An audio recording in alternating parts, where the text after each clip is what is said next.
As you guys know, I am an avid Chicago Bears fan. Steps away, looking now, just going to take off, and he comes up.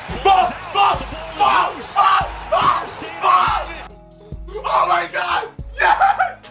I went to 5 games this past year, and they lost all 5 games. But that's not important. Anyway, guys, with the NFL draft a little over 2 weeks away, I thought it'd be a good time to look at what the Bears have done in free agency. Okay, so let's start with players coming in. Artie Burns from Pittsburgh, a defensive back that was drafted in the first round, had a good first year, and then totally fell off.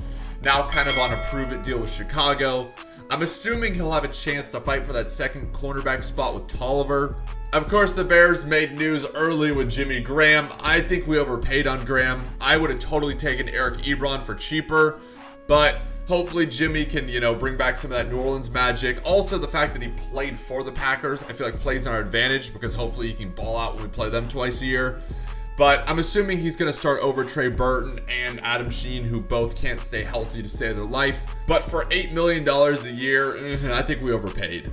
I don't know much about Jordan Lucas or Afidi. I think Afidi was a first-round pick on another kind of prove-it deal here in Chicago. Again, our offensive line is so poor that anything helps. The big signing outside of the Nick Foles trade, which I've already discussed, was Robert Quinn.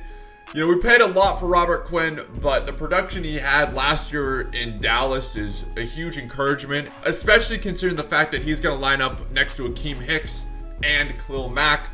So hopefully he's going to get a lot of one-on-ones, and that can lead to a lot of sacks, something Leonard Floyd was unable to take advantage of. I did read that Quinn picked the Chicago Bears off a coin flip, which is crazy if that's true. I am a fan of the Robert Quinn signing as long as you can stay healthy. I'm going to mess up his first name, but Barkevius Mingo, who was like the centerpiece of the Jadeveon Clowney trade last year, which is kind of crazy to think about, is now in Chicago with another prove-it deal. I'm hoping Chuck Pagano can work some magic with these guys. Mingo could be another important piece to our linebacking crew, but we'll see. Moving on to players that we re-signed, we got Tyler Bray back, which, is, I guess, the third quarterback right now as long as we don't draft anyone. Deon Bush, who is actually a starter right now, which I'm not a huge fan of. Deon's a good player. Do I think he should be starting for us? No. I've been praying. I've been tweeting back at Tony Jefferson, just hoping he can sign in Chicago. We don't have much cap space, but I just think Tony and Eddie would be so sick next to each other.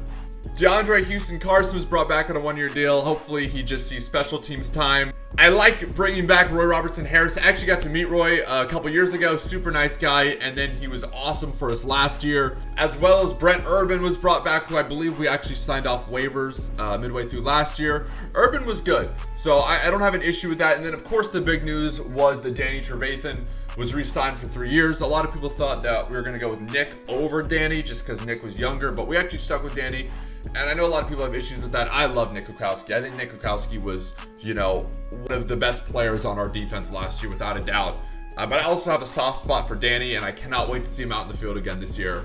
Aaron Lynch has not been signed. He's still unrestricted. I believe he's going to be gone after we sign Mingo. I'd like to bring back Sheriff McManus, who is coming off injury. McManus is so good on special teams. And then we have a bunch of guys on offensive line that are free agents. There's a reason why they haven't been picked up by anybody. Just go look at last year's tape. Trubisky, who started 0 for 2 under pressure, and there's Martinez busting through. As for players that signed with other teams, Clinton Dix signed with the Cowboys. I'll always love Clinton Dix just because he turned down money from other teams to come team up with Eddie in Chicago. Things didn't really work out. Hall actually played pretty well. Unfortunately, Eddie had to change up the way he played a little bit, which I feel like affected him in terms of his versatility and what he can do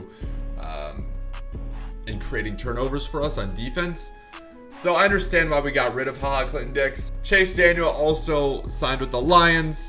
Nick Kwiatkowski, of course, signed with the Raiders. Nick's going to be a tough one to lose. He was so damn good for us last year, but I'm happy he got paid. We also lost Kevin Pierre-Louis, who was awesome for us. With, Roquan Smith getting injured. But I do feel like we've lost a bit of depth on defense, but, that's part of free agency. As I talked about in my Nick Foles video, we did trade for Nick Foles. Nick Foles' contract looks a lot worse on paper than it actually is just because of the signing bonus.